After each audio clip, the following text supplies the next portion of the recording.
The July sun hung low over the Missouri hills, casting a soft golden light across Mill Creek Park. The scent of grilled hot dogs mixed with the sweet aroma of honeysuckle that climbed lazily over the park's wooden fences. Cicadas sang in the trees as if serenading families spread out on gingham picnic blankets. Emily Parker, a 35-year-old single mom, wore her favorite summer dress, yellow with daisies, and her hair, though messy from rushing out of the house, framed her soft face like it used to before life changed her. She glanced at her triplets playing near the water's edge, their giggles weaving a melody more sacred to her than any lullaby. Noah, the oldest by 3 minutes, was skipping rocks, his brow furrowed in determination. Liam was trying to stack stones like a little druid, and Ava danced barefoot through the shallows, her laughter rising above the rustle of the trees. Emily leaned against the cool bark of an oak tree, sipping iced tea from a plastic thermos. She had worked so hard to plan this day. For the past 2 years, she'd been juggling 2 jobs, therapy, and late-night tears that soaked through her pillow unnoticed. But this weekend, this rare, perfect summer Saturday, was for healing. The park had always been her sanctuary, and now she hoped it would become the same for her children. She took a photo with her phone. In the picture, the triplets stood with the river glistening behind them, their clothes mismatched and wet, but their smiles as real as anything ever caught on camera. She posted it to her private Facebook with a caption, "Healing begins here." An older couple passed by and nodded warmly. The man, holding a camera, joked that he'd never seen so many kids with the same face. Emily smiled and explained they were triplets. The woman's eyes sparkled with nostalgia. "Enjoy these years," she said. "They vanish before you know it." That word, vanish, hung oddly in the air, like a note left unresolved in a song. Emily laughed politely and turned back to her kids. The sun was beginning to sink behind the trees. She rummaged through the picnic basket, her hand brushing past juice boxes, snacks, and the peanut butter sandwiches Liam insisted be shaped like dinosaurs. She pulled out the drinks, unwrapping the straws quickly. She was gone from view for 22 seconds. She knew because later she'd replay that detail over and over, like a scene from a movie stuck in her head. When she turned back toward the water, the giggles were gone.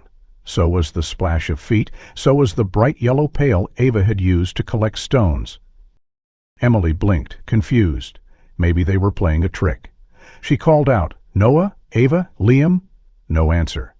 She stood, shading her eyes against the low sun. "Okay, guys," she laughed nervously. "Not funny."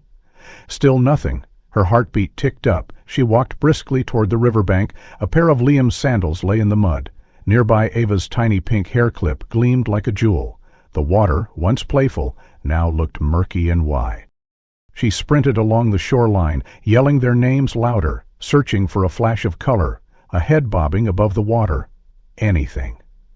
The laughter of other families in the distance now felt mocking, sinister. She ran past 2 teenagers smoking by the footbridge and asked if they'd seen 3 kids. They shrugged, indifferent. She dialed 911 with shaking hands. "My children," she gasped. "My triplets, they were just here. Now they're gone." The dispatcher kept asking questions, calm and clipped, but Emily barely registered the words.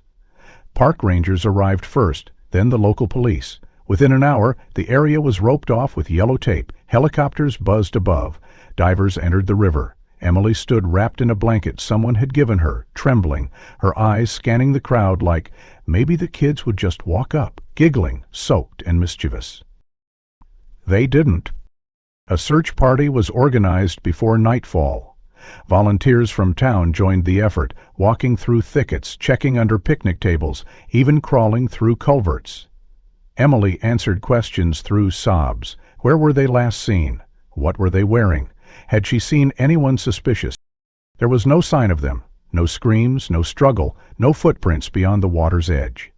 The next morning, Emily returned to the park with swollen eyes and raw hands, clutching the photo from the day before. It was printed now, framed even, as if memorializing something lost. She stared at it, searching for clues. Behind the kids, the river shimmered, trees bowed in the wind, and was that someone standing behind the brush? Her breath caught. She leaned in. But it was just shadow, leaf, maybe nothing at all. Authorities scoured every lead. A balloon vendor was questioned. He hadn't been in the park that day. A young man in a black hoodie seen near the restrooms was interviewed and released. The triplets' faces appeared on news broadcasts, missing posters, even digital billboards.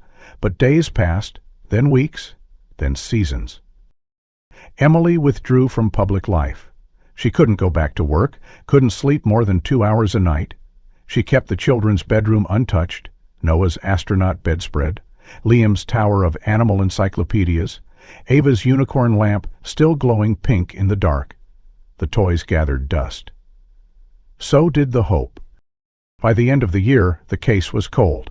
No evidence, no bodies, no ransom demand, just a woman sitting in a room full of memories, whispering names into the silence, and waiting for an answer that would never come. Emily Parker stopped counting the days after the 93rd. That was the morning she stared into her coffee mug and realized it had been over 3 months since her children vanished. Her phone no longer rang with calls from reporters or neighbors offering casseroles or prayers. The posters had started to peel from telephone poles, the ink faded by sun and rain. But Emily hadn't moved on. Her house, once filled with the chaos of triplet energy, crayons rolling across the floor, cereals spilled under chairs, toothbrushes balanced on the edge of the sink, now sat in heavy silence, interrupted only by the creak of the furnace or the buzz of a fly trapped in the window. Emily clung to routine. Every morning she boiled water for 3 mugs of cocoa, lining them up on the kitchen counter, even though only one was ever touched. She made the beds they no longer slept in. She brushed Ava's favorite unicorn plush toy, combing its tangled mane like she had every Sunday night. These rituals were not signs of healing, they were survival. Detectives had stopped returning her calls. When she went to the station to ask for updates, they offered the same clipped lines. No new leads, we're following every possible angle, the case is still active. Emily could tell by their eyes it was a lie. They had given up. But she couldn't. She started going to the park every week, walking the path they'd taken that day. She talked to every jogger, every family. She brought a folder of photos, ready to hand out at a moment's notice. Most people offered sympathetic nods. Some crossed the street to avoid her. Once, a teenager took a picture of her and whispered something to his friend before laughing. Emily didn't care. Her desperation had long eclipsed her pride. One night, unable to sleep, Emily pulled up the old park surveillance footage again. A local officer had shared a few files early in the investigation, hoping she'd recognize something. She watched the grainy clips on loop, squinting through tears. There they were, her babies, skipping, laughing, Ava twirling in circles as if the world held no danger. She paused one frame where the 3 of them turned back toward her. It wasn't just a photo, it was a moment. But even as she zoomed in, nothing revealed itself. No shadows lurking, no strangers following. Just children, captured in a memory the world wanted to forget. Then came the first false hope, a call from a woman in Nebraska who believed she'd seen the triplets at a gas station. Emily drove through the night, hope clawing at her chest. She arrived at dawn, eyes raw from crying, heart thudding in anticipation. But it was just a local family passing through, their children vaguely similar from a distance. Emily broke down on the side of the road. It wouldn't be the last time. Over the next few months she followed lead after lead, an anonymous letter postmarked in Utah, a blurry photo on Instagram that someone said looked exactly like Ava, a psychic's tip pointing to an abandoned farmhouse near the border. Emily chased each one like a bloodhound. She slept in her car more often than in her bed. She sold her wedding ring to pay for gas and motel rooms. Her sister begged her to stop. Her therapist told her she was unraveling. But Emily only grew more determined. Meanwhile, whispers began in the community. At first, they had rallied around her, bringing meals, organizing search parties, lighting candles at vigils. But that goodwill curdled with time. Why hadn't she been watching them more closely? Was it possible she knew more than she let on? There was no sign of struggle, no evidence. Maybe it was the mother. The rumors reached her eventually, through sideways glances at the grocery store, through mothers pulling their children close when she passed. Someone even spray-painted a "lar" on her mailbox one night. Emily didn't respond. She had no energy left for anything but the search. In mid-October, Detective Holloway, the one who'd led the original investigation, called her back in. She hoped it meant progress. Instead, he sat across from her with a yellow folder and tired eyes. "We need to revisit the timeline," he said. Emily stiffened. "We've done that just once more," he insisted. He asked about what she did that morning, who she spoke to, whether she took any medications. The implication hung thick in the air. She clenched her fists under the table. "You think I had something to do with it?" Holloway didn't answer directly. "We just want to be thorough." Later that week, she received a formal letter. Her case file was being transferred to low activity status, cold case. They didn't use the term, but she knew. Her heart shattered in a different way this time. It was no longer just fear or sorrow, it was betrayal.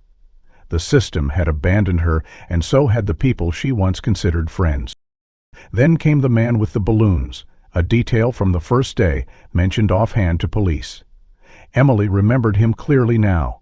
Gray hair, faded red vest, standing near the swing set before she turned away to grab the juice boxes. She had thought nothing of him then, just another park vendor or visitor. But in her gut, something didn't sit right. She returned to the park, showed his description to the regulars. Most shrugged. One older man said, "There hasn't been a balloon guy here in years." Emily searched online. She posted in missing persons forums. A woman in Arkansas replied she'd seen someone matching the description at her local fair 2 months ago. Emily booked a bus ticket immediately. She never found him, but what she found instead was a kind of fire, a resolve. Emily realized no one else was coming to save her children. No detective, no stranger, no miracle. It was her. Only her. The next morning she cleared out her savings and bought a used minivan. She printed new posters. She created a website. She started tracking other missing persons cases involving groups of siblings. The patterns were disturbing, similar methods, similar dead ends. Emily felt like she was seeing the edge of something larger, something awful. She didn't have proof, but she had instinct, and she had time. On the first anniversary of the disappearance, she returned to Mill Creek Park alone. It was early, before families arrived, before joggers populated the trail. She placed 3 red roses by the riverbank and sat in the grass. Her phone buzzed, a message from an anonymous number, just 3 words. "They're still alive." She stared at the screen, fingers trembling. The number was untraceable. The message was gone before she could screenshot it. But in that second, something changed. Emily wasn't just a grieving mother anymore. She was on the edge of uncovering something, and she wouldn't stop, no matter what it cost her. The message haunted her. "They're still alive." 3 words that ignited a second wind of obsession, a breathless urgency Emily hadn't felt since the night she screamed their names into the darkening woods. She didn't sleep that night. Instead, she sat at her kitchen table, the glow of her laptop painting ghostly shadows across the unwashed dishes and unopened mail. She scoured digital footprints, combed through obscure forums and message boards for any phrase or story that resembled her own. At 3:42 a.m., she found a post on a missing persons subreddit. It was buried under a thread from 2 years ago, just a single comment from a user who had since deleted their account. Saw kids matching this in southern Missouri, looked scared, wouldn't talk. She remembered something odd from before the kids disappeared. Ava had once come home from preschool and told her, laughing, that Liam insisted his name was 3 for the whole day. She had thought it was a silly game, but now it felt like a thread worth pulling. She reposted the story and asked for anyone who had seen children being referred to by numbers. A few responses trickled in, most speculative or dismissive. Then came a direct message from a woman named Connie who claimed she worked as a janitor at a juvenile holding facility in Kansas City 2 years ago. She remembered 3 children brought in late at night, no names, no ID, just labels. 1, 2, 3, written on duct tape stuck to their shirts. The staff said it was a clerical error, that they'd been rescued from a trafficking situation but were too traumatized to speak. Connie tried reporting it, but the case had gone dark quickly. She never saw the kids again. Emily begged for more details. Connie hesitated, fearful of losing her job, but eventually relented. She provided the address of the now-closed facility and warned Emily not to get her hopes up. Place, she wrote, wasn't what it seemed. 2 days later, Emily stood outside the derelict building, boarded windows and graffiti painting a bleak picture of what used to be a state-funded shelter. She climbed through a broken window, her breath catching on dust and the scent of mold. Inside, the halls echoed with her footsteps. She found old filing cabinets, drawers rusted shut, water damage bleeding through every wall. In the basement, she discovered a room that made her knees tremble. Small cots, faded children's drawings on the walls, crude stick figures, always 3, always drawn inside fences. She took photos, her fingers shaking. There was a logbook near the door. Most pages were missing, but one date caught her eye. July 19th, the week after her children disappeared. 3 entries, all listed as unidentified minors. Emergency intake. Protective custody. No further note. She took the file to the Kansas City police. They were polite but distant. That facility's been shut down for over a year, the officer told her. We don't have access to internal records. Best we can do is forward this to Child Protective Services. Emily nodded, but she saw it in his eyes. Just another desperate mother. She left before she broke down. Back in her motel room, she pored over the drawings again. One figure was taller than the others, holding a balloon. Her stomach turned. That night, her face numb with exhaustion, she received a call. It was a restricted number. A man's voice spoke, low, unrecognizable. They were taken because they were a set, he said. 3 of them. Perfect match. Not supposed to be found. She collapsed to the phone, begged for more, but the line cut off. She collapsed to her knees, rage and fear colliding inside her. It wasn't random. It wasn't an accident. Someone wanted them because of who they were, and somehow they were still out there. Weeks passed. Emily continued her search through rural Missouri towns. She printed new flyers, left them in laundromats, church pews, under windshield wipers. She posted online photos of the children aged digitally to show what they might look like now. She received messages from people who meant well and people who didn't.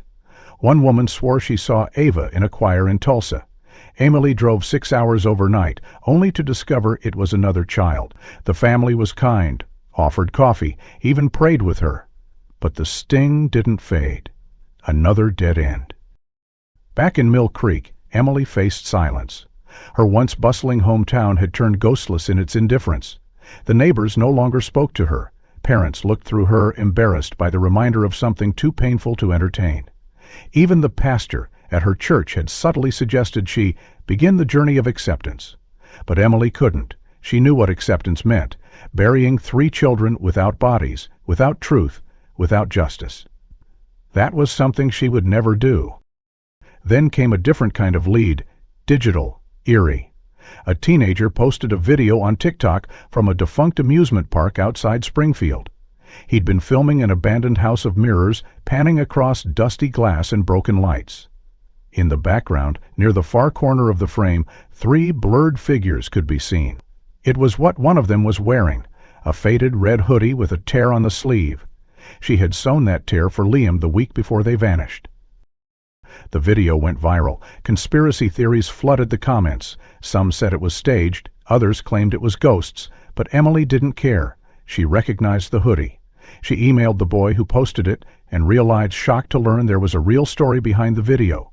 He agreed to meet her and showed her the raw footage.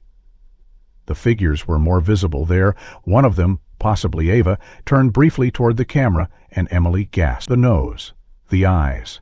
Even aged 5 years, it was her daughter. The boy led her to the site, a crumbling relic hidden deep in the woods, fenced off and dangerous. Emily climbed over the barrier, her breath short with anticipation. The house of mirrors was as decayed as it looked online. She stepped inside, her reflection fractured into 1,000 pieces. She called out softly. Noah? Liam? Ava? But on the floor near the exit, she found something that made her fall to her knees. A peanut butter wrapper, folded into the shape of a dinosaur. Liam's habit. He had done that for years, proud of his little origami animals. She clutched it to her chest. She didn't sleep that night. Her heart was beating too fast. She knew now, knew they were alive, somewhere, maybe being moved, maybe watching from shadows. But they were close enough to leave a trace. She emailed every local shelter, called hospitals, begged social workers for information. The world remained quiet, but inside Emily, something had shifted again. This wasn't just a mother's grief anymore. This was a hunter's instinct. Someone had taken them, someone was hiding them, but Emily was closing in.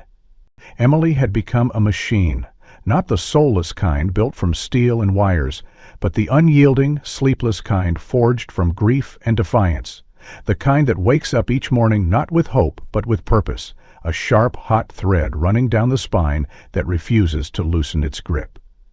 She had entered the 4th year of her search. Her face had grown leaner, her voice more clipped, but her eyes, those fierce, storm-drenched eyes, still burn. After the incident at the House of Mirrors and the discovery of the peanut butter wrapper, Emily had been certain she was close. But certainty, she had learned, was a fragile thing. It kept slipping through her fingers like fog. Every tip she followed since had fizzled into silence. But she couldn't stop now. Her children had left her a breadcrumb, and she was going to follow it into the dark, no matter what waited on the other side. She had moved into a storage unit behind a closed-down gas station on the outskirts of town. It was the only place that didn't ask questions, didn't care that she came in late at night, soaked from rain, or that she left before dawn with new maps and folders tucked under her arm. Inside, she had taped every known sighting to the walls. There were dozens now, some real, some pure noise. Red threads stretched across maps, connecting gas stations to shelters, schools to fairgrounds, forming a spiderweb of possibility. At the center of it all, a faded photo from the last day at Mill Creek Park. It had been printed so many times, the ink was beginning to blur. She had given up on asking for help. The system had failed her. The officers had made it clear they had exhausted every lead. Her sister had stopped returning her calls after she'd missed Thanksgiving, then Christmas, then her own niece's graduation.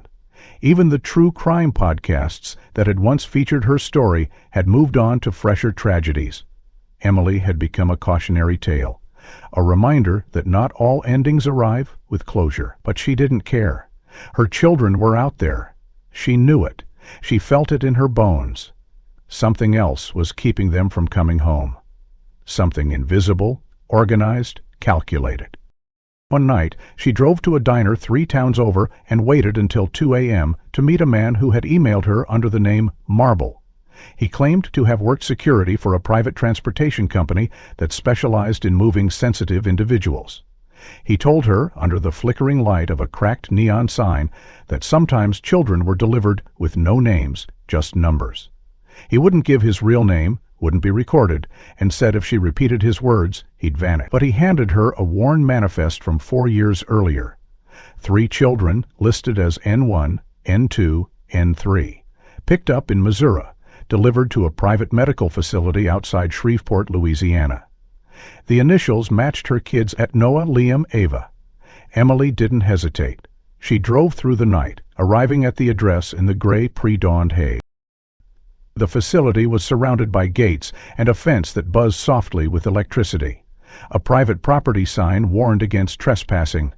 Emily parked her car 3 blocks away and walked the rest, crouching through overgrown bush, slipping through a ho-ho tennis teenager had likely cut years before. What she saw chilled her. The building was cold, concrete, windowless, industrial, but too quiet. She circled it twice and saw no movement. When she approached a side door, it was chained shut, but taped to the inside of a dusty, narrow window was a sheet of paper. On it was a drawing. Her knees buckled. It was them. It had to be. The door was locked, but her resolve was not. She camped nearby for 3 nights, observing shifts, watching a white van enter through a back lot each morning and leave each evening. She scribbled license plates, she took photos, she documented everything. But when she tried to approach the building a 4th time, 2 men in black uniforms confronted her. No badges, no names, just cold eyes and emotionless voices. "You need to leave, now." One of them grabbed her arm. She jerked away. "My kids are in there," she hissed. They didn't flinch. "There are no children here. This is government property. Leave, or we call federal law enforcement." Emily backed off, heart pounding, rage simmering.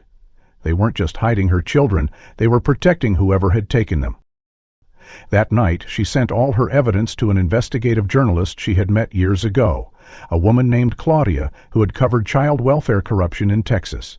Claudia agreed to meet her in a neutral location 2 days later, but when Emily arrived, Claudia wasn't there.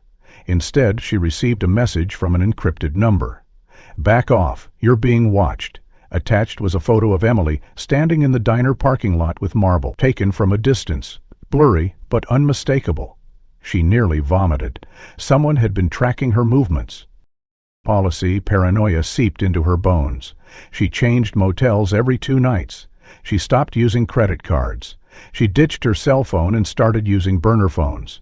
She no longer trusted anyone, even when an old friend from church reached out to say he might have heard of a place where kids like hers were being kept.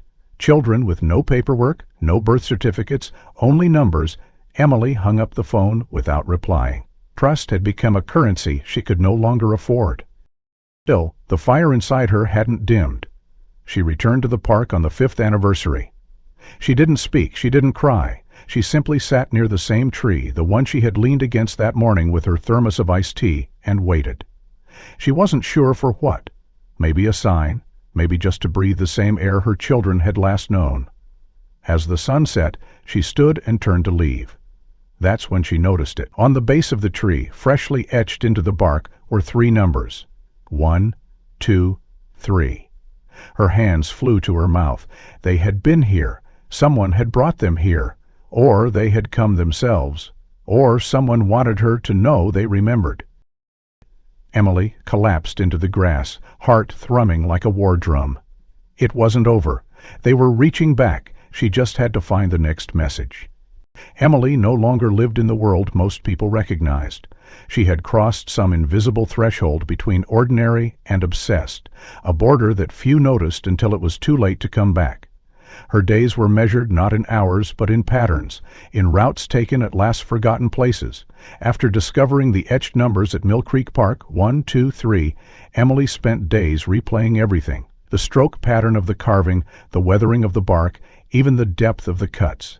She was certain they were new, no more than a few weeks old. She had photographed them under different lighting, even taken bark scrapings. It wasn't madness, it was certainty. Someone had brought her children back to the place they vanished. Or the children had come themselves. That thought kept her awake at night, heart racing. If they were able to return here, they were not being held like traditional hostages. That meant mobility. That meant opportunity. She scoured missing persons databases, searching for pattern siblings, especially triplets, who had disappeared under similar circumstances. To her astonishment, there were more than she imagined. 3 sisters from rural Oregon vanished on a forest walk. 2 brothers and a sister from Georgia gone from their backyard in broad daylight. No ransom notes, no public leads, just disappearances. Emily began to notice a phrase that repeated across several reports. No signs of forced entry. No struggle, no noise. These weren't chaotic kidnappings, they were clean, deliberate, as if the children simply evaporated.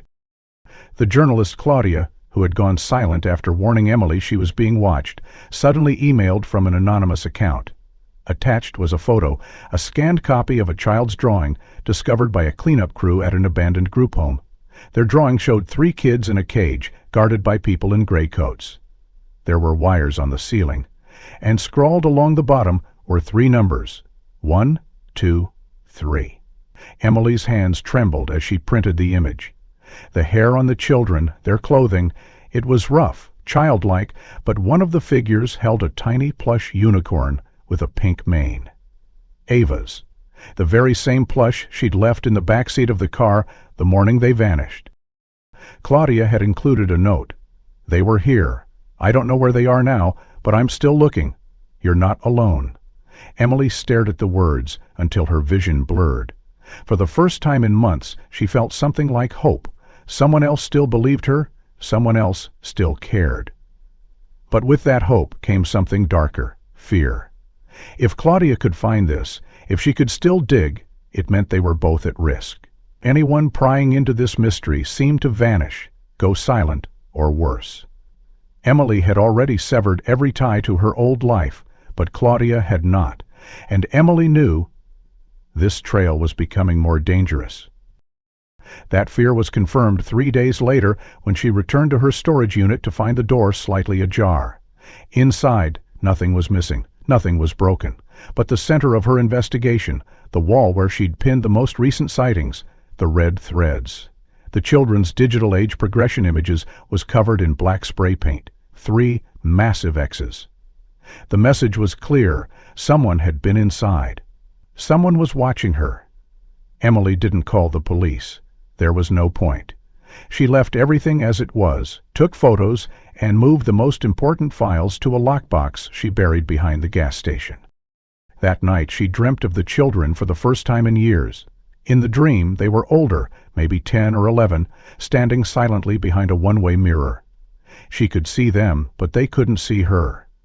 Noah pressed his hand against the glass, mouthing something she couldn't hear. Liam sat on the floor, legs pulled to his chest, clutching the pink unicorn. Emily woke up with tears soaking her pillow.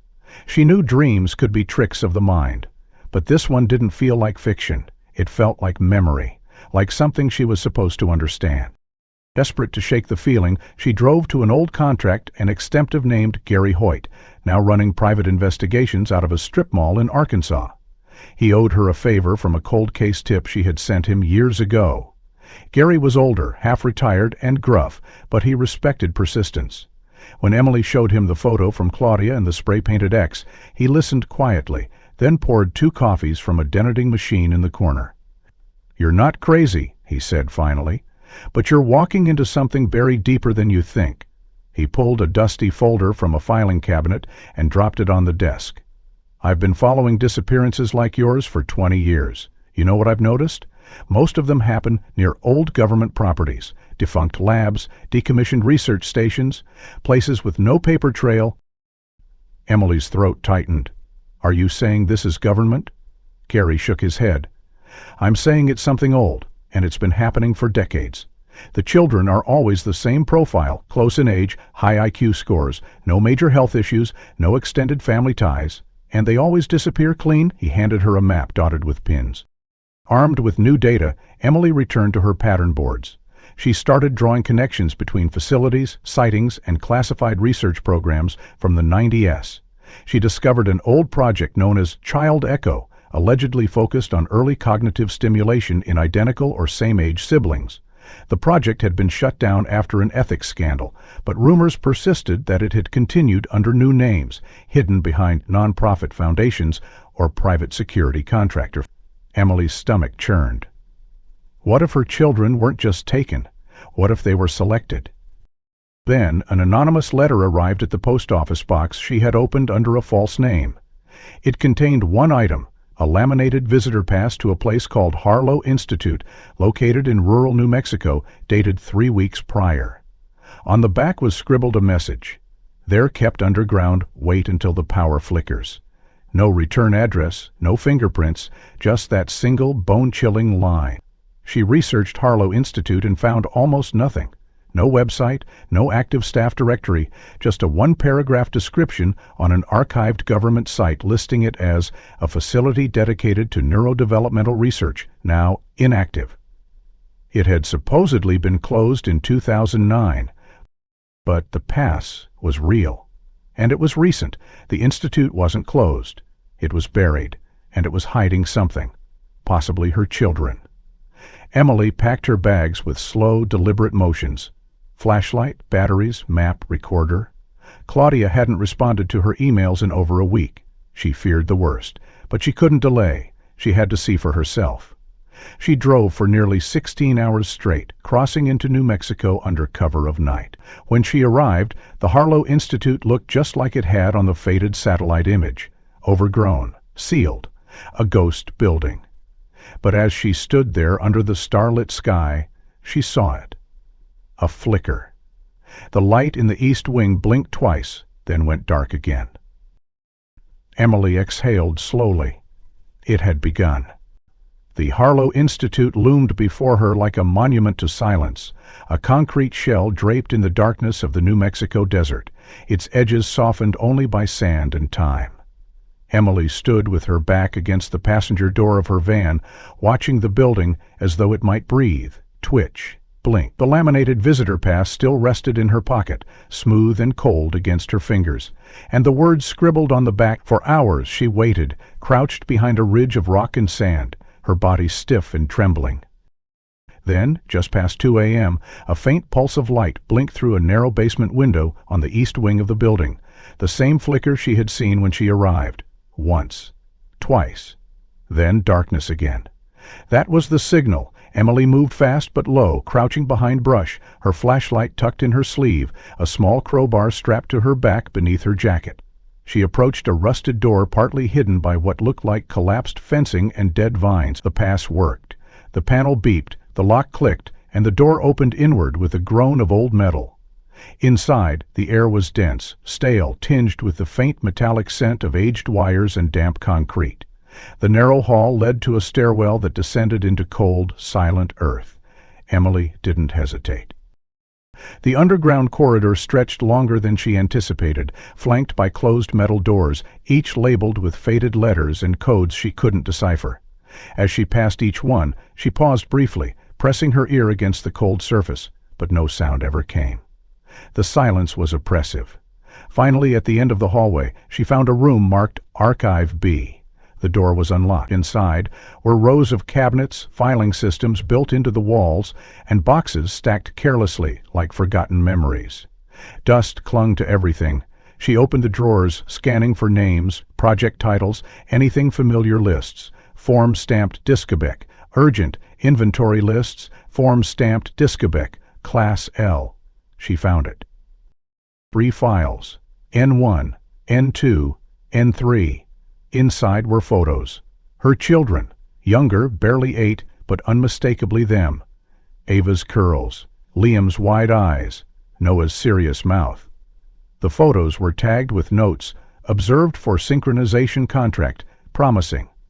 They were studied, tracked, manipulated. Another note. Transfer initiated to private sector, see Echo Arm. The transfer date was exactly 2 years ago.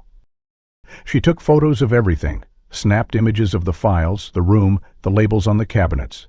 Then, just as she turned to leave, she heard a voice, not close, faint, through the wall. A soft, rhythmic sound, like someone humming. She followed it, retracing her steps down the corridor, pressing her ear to the far wall. The humming faded as she moved, but just before she turned the final corner, it spiked again. One of the doors ahead of her clicked. Then, footsteps. Panic surged through her. She darted back, ducked into the archive room, and pulled the door closed just as a flashlight beam swept across the hallway. Through a crack, she saw 2 figures in black uniforms walk slowly past, speaking into radios. "No breach alarm triggered," one said. "Must been the backup generator. Run diagnostics again." Their voices faded. Emily waited 10 more minutes before she crept back out and retraced her path, exiting through the door she'd come in, her heart hammering so hard she felt it behind her eyes. Back in the van, she cried for the first time in months, but not out of despair, out of rage, out of revelation. That night, she uploaded the files to 3 private drives, mailed copies to a Claudia, still unreachable, and set a timer on her phone for regular backup pings. But it wasn't until she posted a blurred screenshot from the lab notes to an anonymous whistleposter forum that things changed.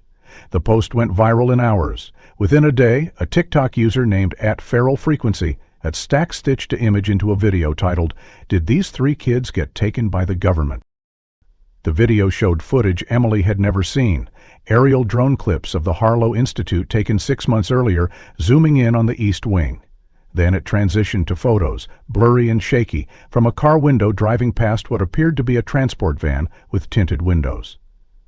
In the comments, someone claimed they'd seen 3 kids in a rest stop outside Albuquerque, sitting silently, while 2 men in gray uniforms bought them fast food. A second user posted a grainy image.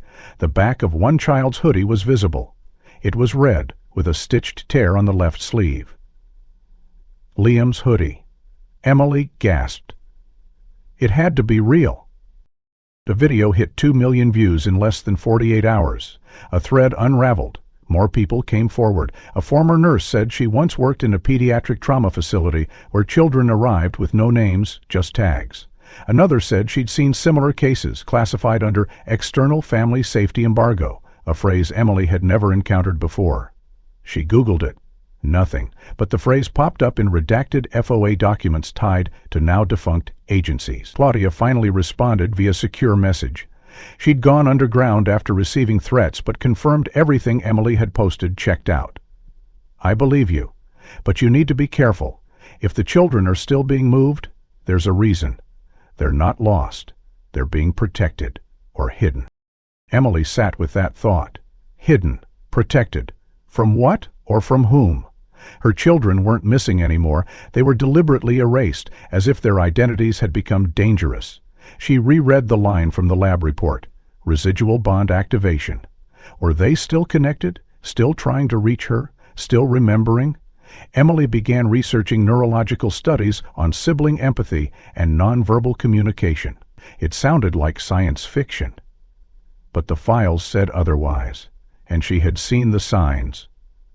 The number carving, the wrapper, the unicorn in the drawing, these were mapped random. These were messages, silent breadcrumbs left for a mother who refused to stop listening. The morning after the video from at Feral Frequency exploded across TikTok, Emily sat motionless in her van, parked outside a battered payphone booth just outside El Paso. She hadn't returned home, hadn't slept more than an hour in 3 days, and hadn't spoken to anyone outside of encrypted chats since the Harlow Institute break-in. She scrolled through thousands of comments under the viral video, eyes darting from one username to another, reading and rereading the claims. Some credible, some clearly fabricated, and some so specific it made her heart stutter. One user wrote, "Saw 3 silent kids in Oregon. One had a limp, other 2 held hands and stared like they were waiting for something." Another posted, "My brother worked for private transport contracts. They never knew the full story, just that some kids were government off books. He quit after one job kept him up at night." Emily bookmarked everything. She reached out to dozens of posters, sent DMs through burner accounts, and waited. Most never replied. A few offered vague confirmations. One agreed to talk. His name was Ian, and he claimed to have worked for a third-party logistics contractor out of Arizona. They were the kind of company that technically didn't exist.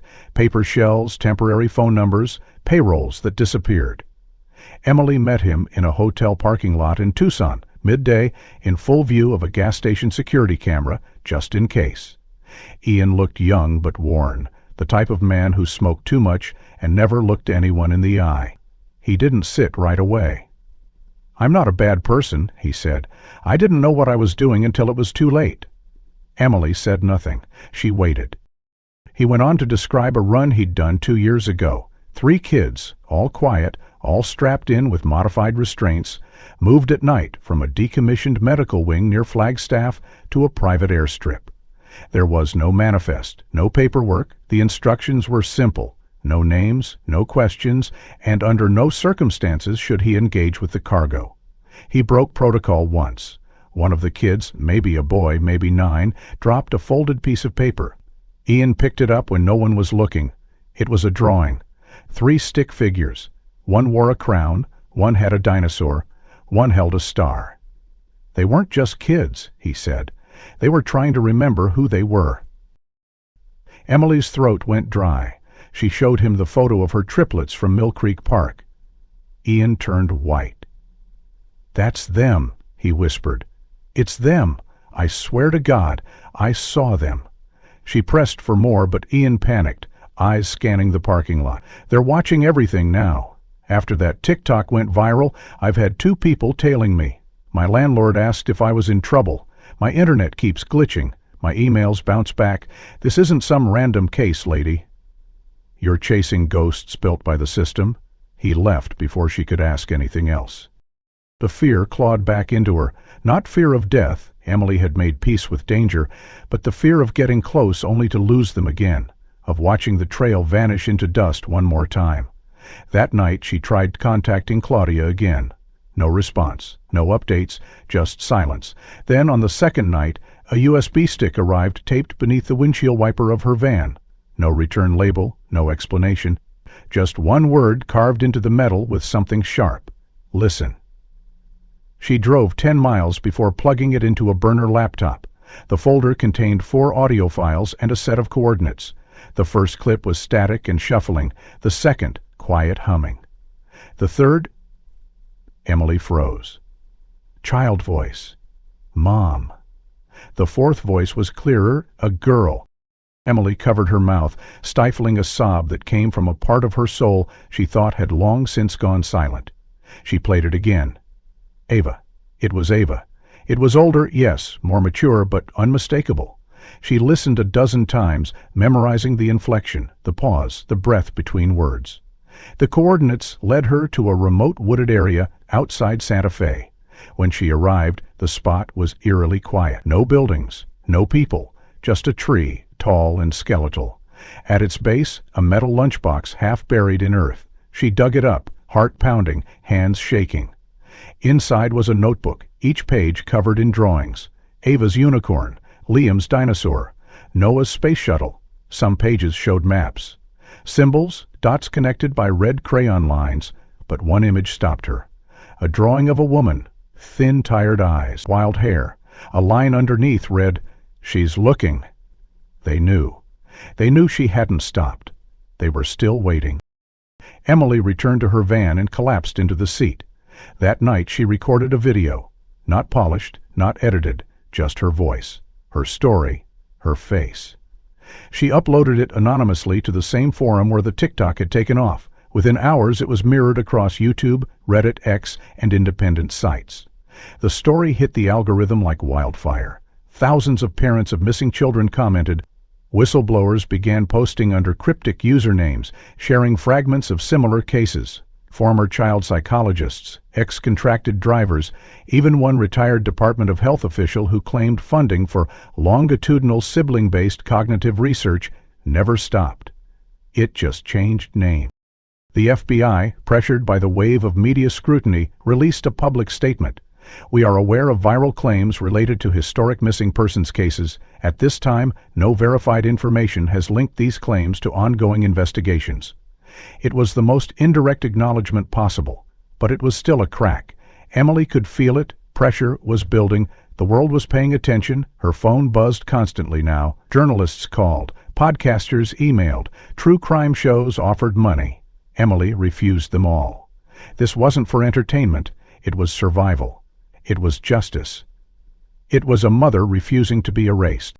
3 nights later, she received an untraceable message. They're being moved again. Window is 72 hours, north route. You'll know it by the markings. No signature, no proof, just the same echo of urgency. Emily studied maps, checked routes, called Gary Hoot, the ex-detective, for backup. He didn't hesitate. I've seen enough. I'm in. They planned a stakeout across key intersections along northern transport corridors.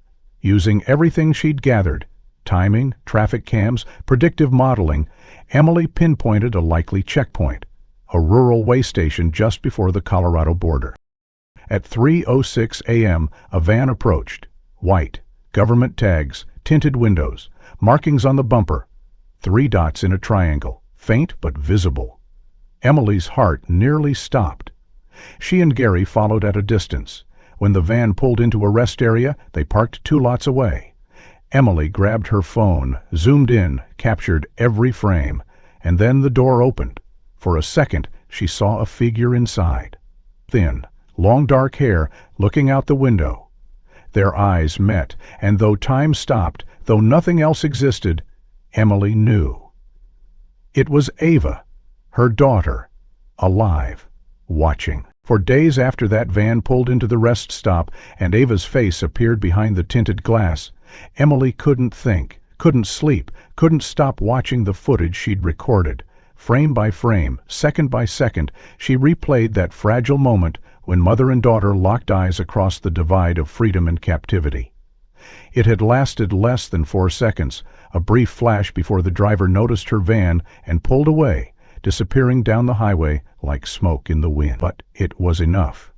That single, undeniable glimpse shattered every last doubt. Ava was alive. The others had to be too. And they were close. Emily's body had gone into overdrive. Her mind, once heavy with grief, had become a sharp, tireless machine again. She and Gary regrouped, comparing notes, combing satellite records, even bribing a trucker to share dashcam footage of that rest stop from earlier that night. Every second mattered. Every direction the van might have turned was a fork in destiny. They followed up with transportation databases, scanned for logistics routes that weren't publicly listed, and checked with an anonymous source who'd once worked with Homeland Security's off-grid transport unit. What emerged was a route heading northeast, small roads, scenic byways, the kind of path used to avoid surveillance. Emily mapped the trajectory and noticed something strange. The route curved near a place called Belridge, a forgotten town in rural Kansas that hadn't appeared in official databases since 2007. Emily and Gary drove out together, expecting nothing more than another false hope. But Belridge wasn't empty. It was almost worse. The town still existed in pieces: a gas station, a faded post office, a motel with 3 working rooms, and a sign so broken it only read, "Hotel." But what caught Emily's attention was the building at the center of town. A 3-story structure surrounded by a high chain-link fence and guarded by private security. The locals, few as they were, called it the Institute Annex. When Emily asked what it was used for, answers varied. Some said it was a rehab center, others whispered about a research lab. No one really knew, or if they did, they were too afraid to say. They rented a room at the motel and observed the facility from afar. For 2 nights, they watched a strict pattern of vehicles entering and leaving, same license plates, same timing. On the 3rd night, something changed. At 2:13 a.m., a white van pulled in, the same markings, and shook. They couldn't see inside, but the back door remained shut for longer than the other vans had, and 2 new guards appeared outside the rear. This wasn't routine. This was significant. She recorded everything. The next morning, she found a way in. It started with the motel clerk, an older woman with arthritis, who noticed Emily studying the schedule. At first, she said nothing, but when Emily showed her Ava's drawing, the woman's expression cracked. "I don't know who they are," she said quietly, "but I know something's wrong in that place. Kids go in, they don't come out, and there's a sound night, crying, like it's coming from inside the walls." Emily pressed for more. The woman offered her an old maintenance uniform and told her where the delivery drivers often parked when off duty. That night, Emily climbed the fence, under cover of wind and darkness, and entered the building through the laundry dock. Inside, the air was sterilized and cold. Cameras blinked from every hallway corner. Emily walked with confidence, clipboard in hand, heart pounding with every step.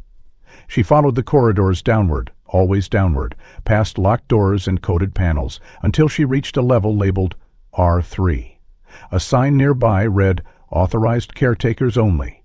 She used the maintenance badge she'd copied with Gary's help. The light turned green.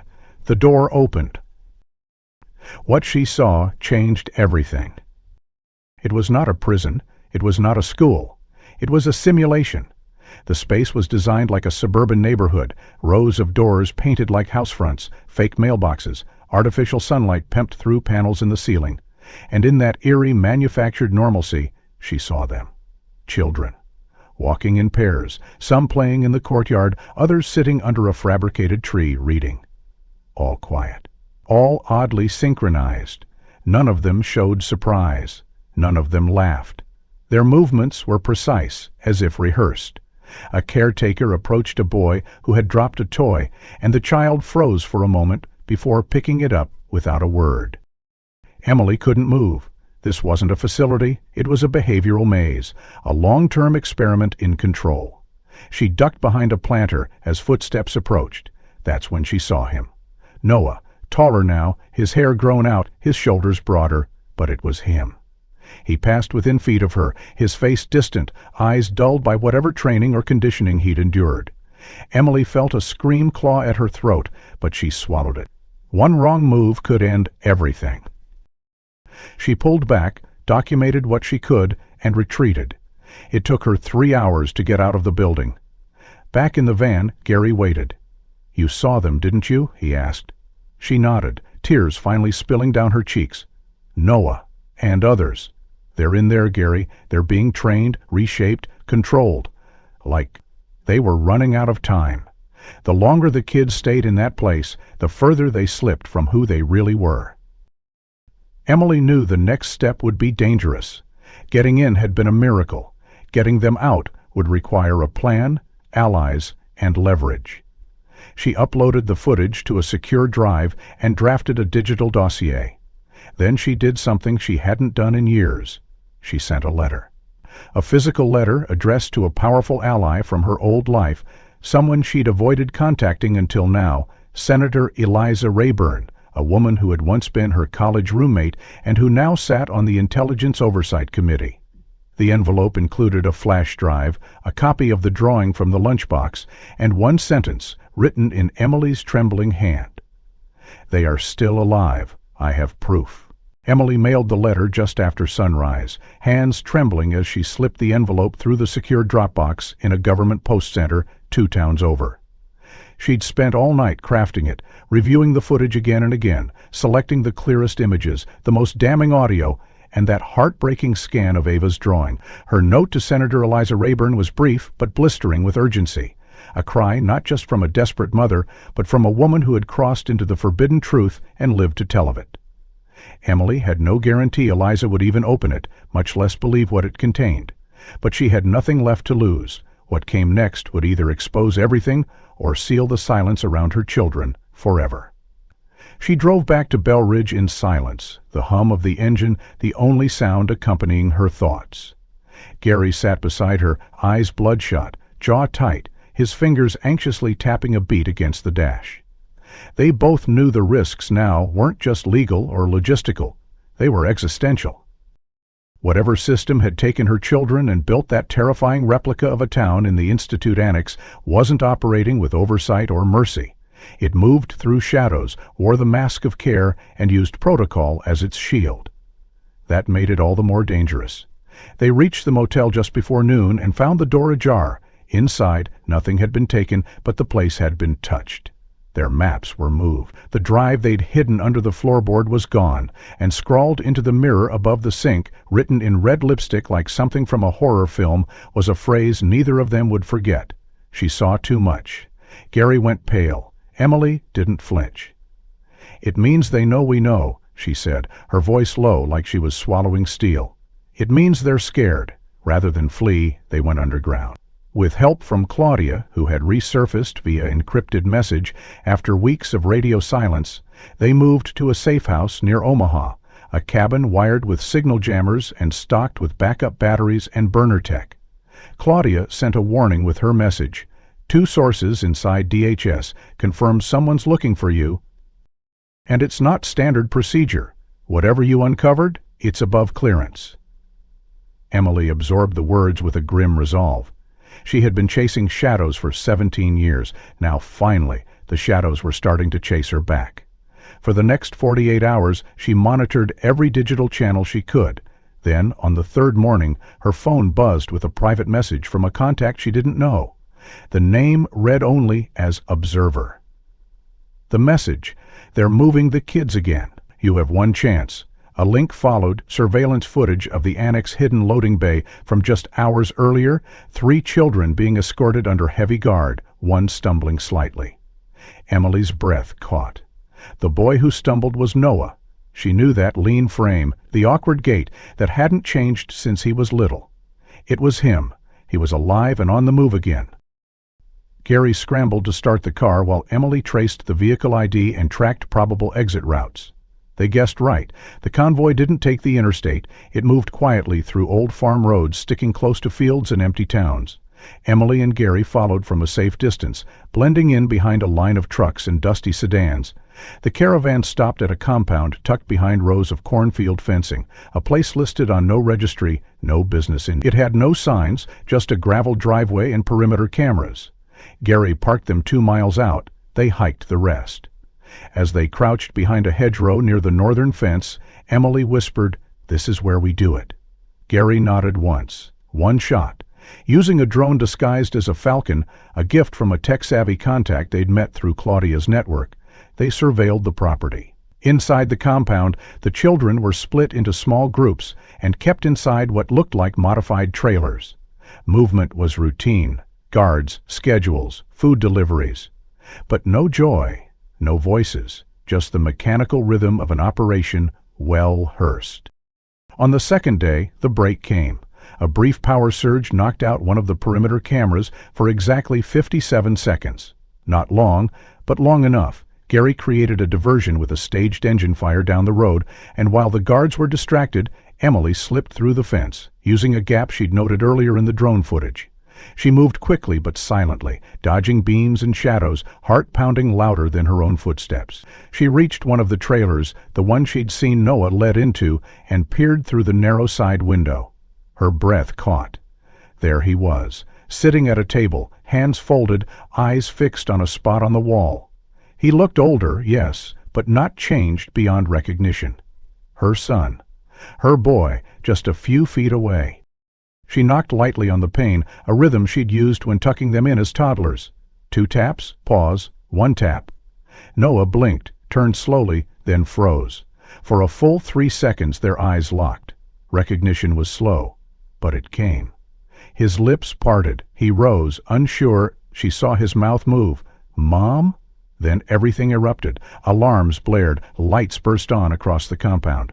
Emily heard shouting, the heavy thud of boots, the crackle of radios. She ducked, pulled back, sprinted to the fence, her lungs burning. She didn't make it far before she was tackled by 2 guards, pinned to the ground. One of them pressed a knee into her spine while another zip-tied her wrists. But even through the chaos, the sirens, the curses shouted above her head, she smiled. Because she had seen it, in his face. Noah had remembered. They held her in a makeshift security office, isolated but not beaten. The guards didn't speak. A woman in a gray suit finally entered, her tone clipped. You've crossed federal boundaries, violated restricted property, and endangered minors. Emily stared at her and said quietly, Those aren't your minors, they're mine. The woman's face didn't flinch, but her fingers twitched. You're just noise now. Emily leaned forward. He remembered. He said my name. The woman froze for a fraction of a second, just long enough to confirm it was true.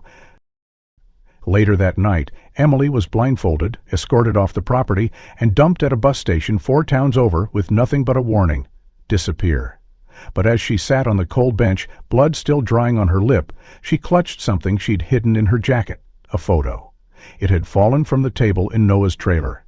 3 kids drawn in crayon, a woman beside them, a note scribbled at the bottom.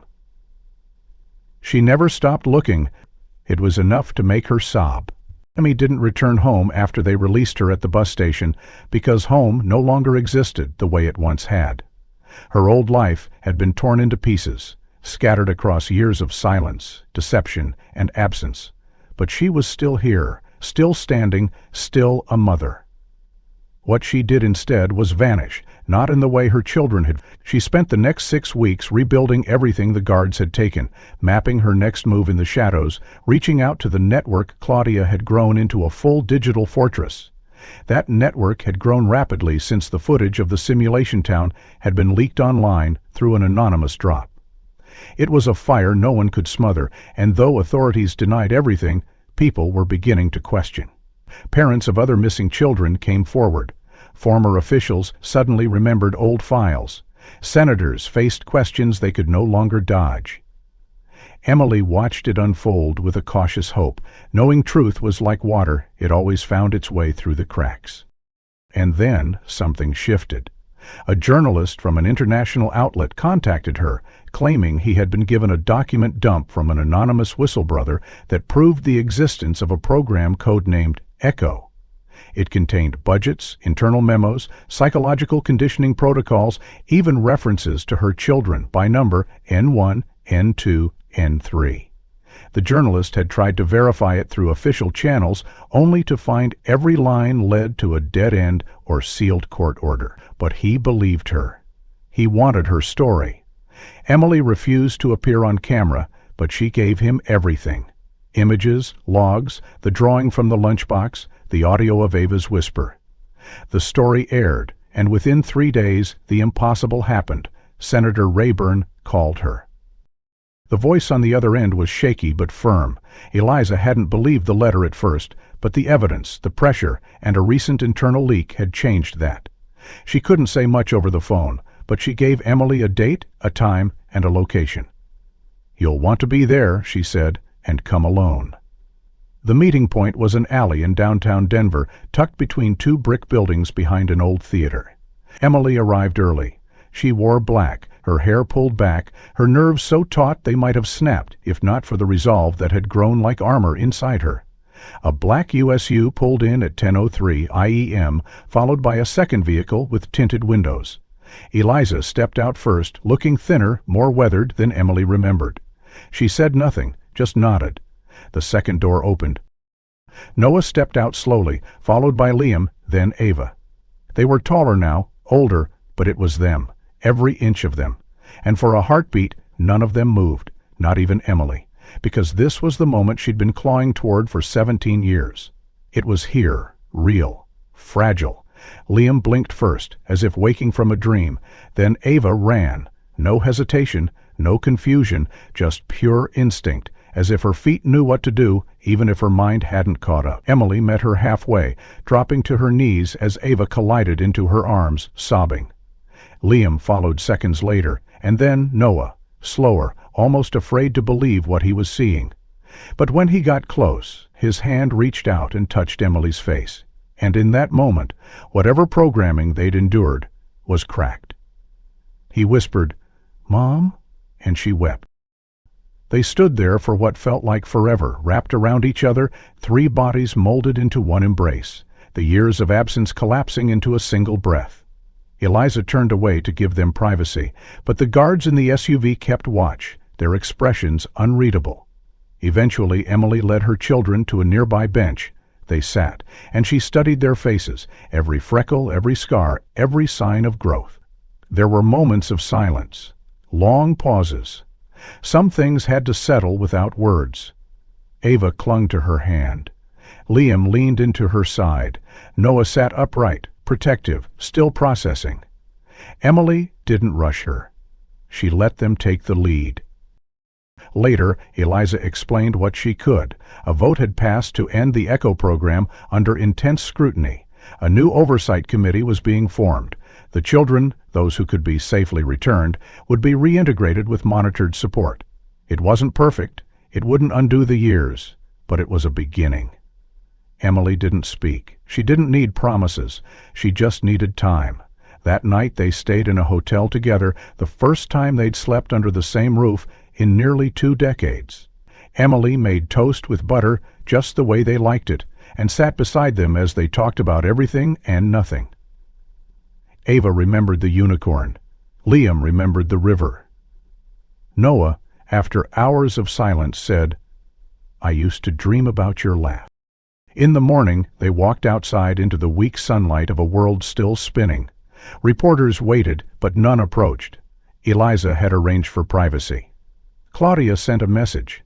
"They're home, you did it," but Emily didn't feel victorious. She felt reverent, humbled by what she had found again, aware of what so many never did. Her children hadn't just been found, they had remembered. They had fought silently, in ways no one could see. They had clung to scraps of memory, drawings and songs, and somehow, through it all, they had held on. Emily looked at them now, 3 lives once stolen, now slowly unfolding again beside her, and knew this was not the end. It was the beginning of a different fight, to heal, to understand, to protect others from suffering the same fate. But for this moment, there was only this bench, this light, these hands in hers. The ache would always remain, the years they lost would never return. But the love had endured. It had survived the lies, the silence, the darkness. And now, finally, it had come home. If this story moved you, don't forget to like the video and subscribe to the channel so you never miss another mystery that hits this deep.